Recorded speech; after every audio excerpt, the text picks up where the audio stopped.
Pasito tum tum, pasito tum tum, pasito tum tum, pasito tum tum. In common. All of these films are thrillers featuring extreme violence directed at young women. To put it bluntly, what you see in most of these films is a lot of teenage girls being raped or stabbed to death, usually both. In this episode of Siskel and Ebert, two of the most well-known film critics shared their disdain for the horror slasher of the 80s. They found it to be ugly, distasteful, and most importantly, misogynistic. They criticized how women were portrayed as dislikable sluts who provoked their own deserving deaths by being too free-spirited that the audience would root for the killer to disembody them. These films hate women, and unfortunately the audiences that go to them don't seem to like women too much either. Now, it's an episode I don't agree in some parts of it. Like if you enjoy these type of movies, you support this sort of behavior. But with the current state of women being sexually abused in Hollywood by powerful men for success, the rise of the MeToo movement empowering women, this episode has surprisingly aged very well. I'm convinced it has something to do with the growth of the women's movement in America in the last decade. I think that these films are some sort of primordial response by some very sick people of men saying, get back in your place, women. The only slasher they both agreed they liked was John Carpenter's Halloween, because of its positive portrayal of women. They were likable and interesting as Jamie Lee Curtis' character, Laurie. You cared about her, you feared for her life, you didn't take sides with the killer, and most importantly, she survived in the end. But as the sequels progress, their female leads would suffer unfairly mistreatment. We will get to know more likable female characters as Laurie Starter in Halloween 4, only to end up being another victim of Myers in Halloween 6. We were excited to see Laurie confront Myers 20 years later in age 20, only to get killed by Myers at the beginning of Resurrection. Well, that sucks. This new Halloween attempts to start from where they left off 40 years after the original Halloween by erasing the previous sequel's mistakes. Myers and Laurie were never brothers, there was no Jamie, Laurie never got killed, and depicts a more real Laurie that fits perfect to the social climate that women are facing, like the traumatic experience of abuse. Now obviously, I don't represent the voice of women, I'm just a guy expressing his point of view who only wants to ask, is Halloween a metaphor for rape?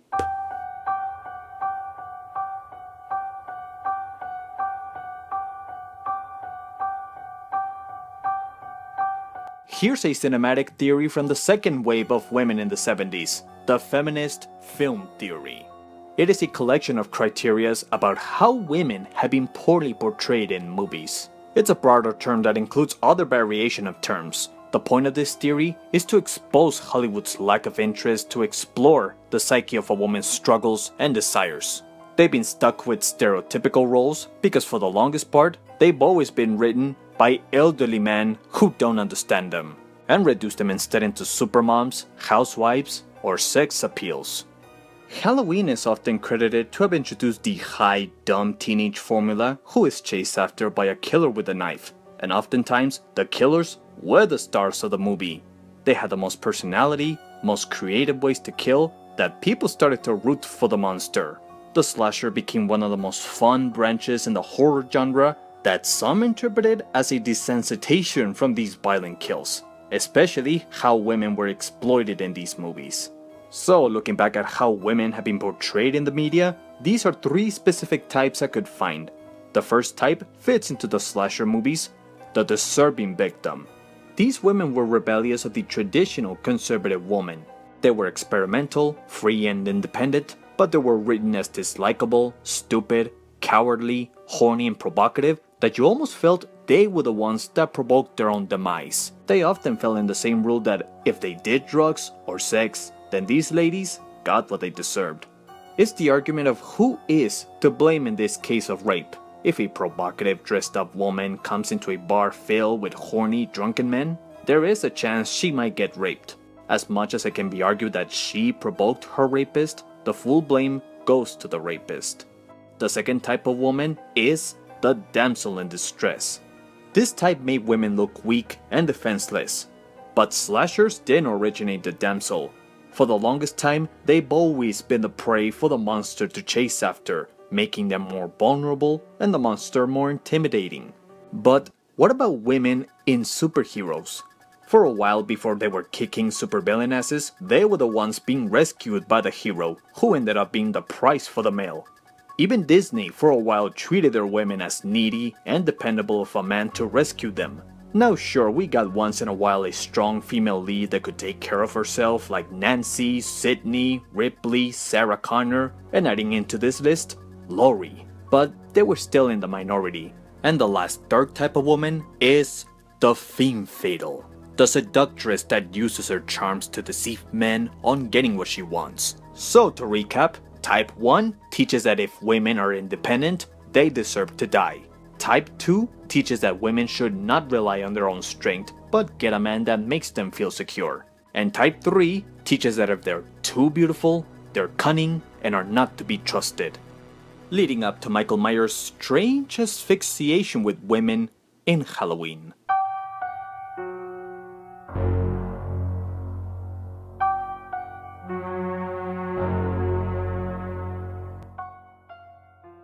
Who is Michael Myers? Over the past decades, he's had so many names. The Shape, the Boogeyman, the Stalker, the Babysitter Murder, the Embodiment of Evil. In this video, I would like to give him a new name, the Metaphor of a Rapist. Now of course, he never rapes any woman, he just kills them and once in a while kills men.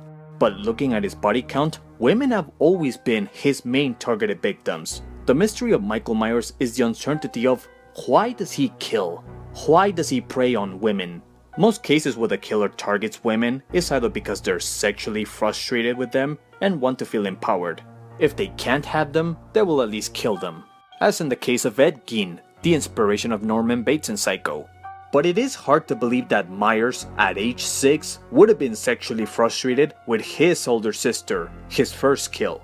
But to make it a little more disturbing, what if he did? What if he was aroused by her sister's sexuality? And what made him snap was when he caught her having sex? It would establish why he kills a lot of women who are nakedly uncovered or finds them having sex. That brings another mysterious question.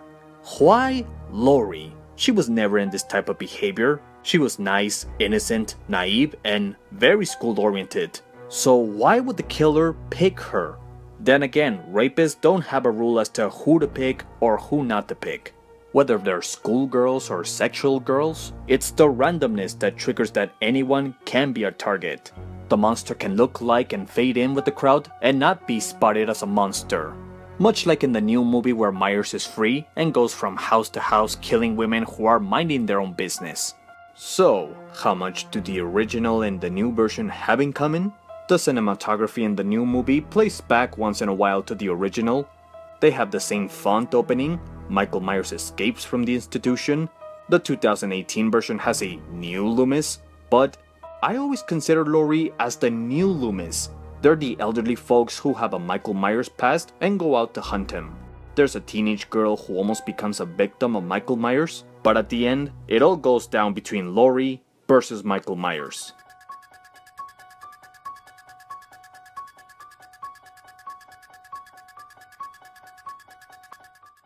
Some have argued that Laurie doesn't have much screen time in the movie and instead is focused on her new daughter and granddaughter. Okay, let's stop pretending she only showed up for at least 5 seconds. She had enough screen time to be the central focus and the best part of the movie. The story focuses on the unhealthy relationship of a family when there is trauma in it, as it is in the case of Laurie. She had 2 failed marriages, her daughter was taken away from her, who wants nothing to do with her mother because of her hard lessons of self-defense as a child, and how the world was cruel and only wanted to rape and kill her. The granddaughter, who wants harmony in the family but feels pity for her grandmother, she represents the new blood that will suffer the same traumatic horrors that many teenagers will go through. Now, the script of the movie was finished before the MeToo movement became popular. It's a story that would unknowingly tackle a subject matter that by accident became a subtext about the abuse of women in America by powerful men. In this interview with Jamie Lee Curtis, she describes an interesting aftermath of her character. But in this day and age where we hear about men getting accused about sex rape all the time, all I could imagine was how she was describing Laurie as a rape survivor. Laurie Strode survived a brutal assault. There was nothing for her. There was no mental health services offered. I think she went to school the next day. I think her parents were those Midwestern parents like, honey, you're okay, you got a little cut on your arm, got a Band-Aid, you know, a couple stitches. She went back to school and she was the freak. Because all she was everybody looked at her. She lost herself, she lost her friends, nobody was helping her. Everybody was saying, oh, just get on with your life. And of course that didn't happen. She's an example of a rape victim who no one took her seriously, no one believed her, and couldn't get over it.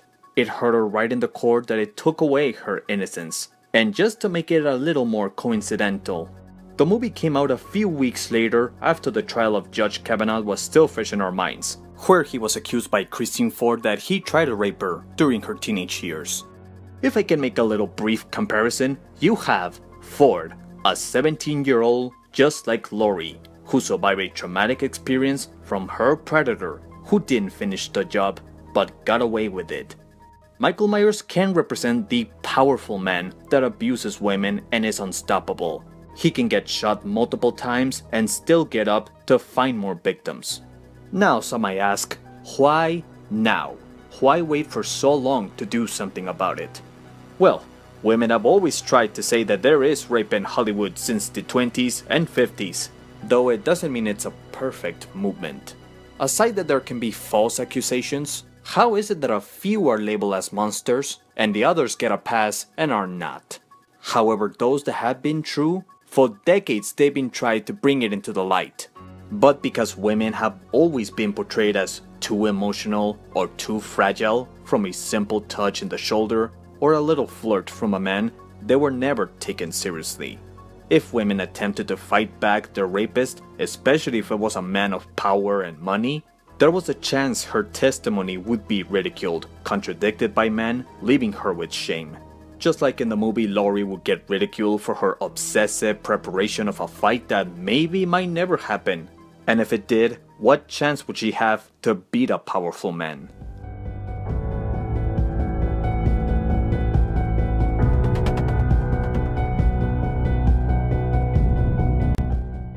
The movie has received mixed reviews for its inconsistent tone and atmosphere, but I beg to differ with those points.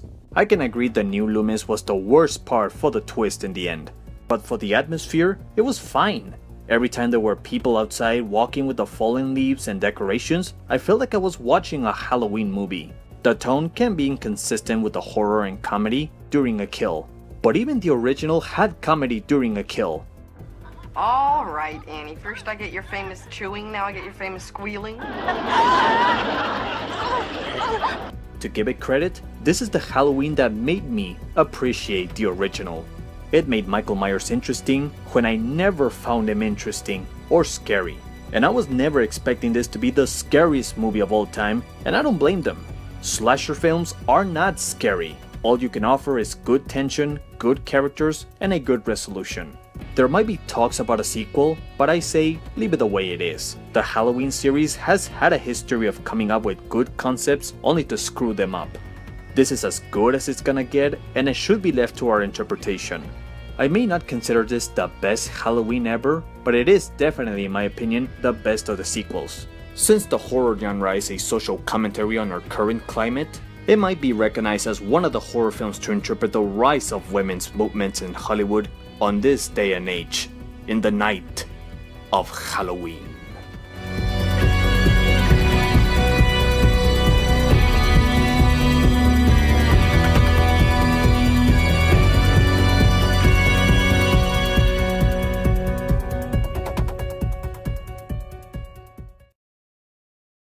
Poll question: if they ever make another Halloween sequel, what title name you think they're gonna give it? Halloween 2, but technically this was Halloween 2, or Halloween 3, but that would be confusing to explain. How is it that we went from Halloween to Halloween 3? Maybe because the third is so good, we had to skip number 2.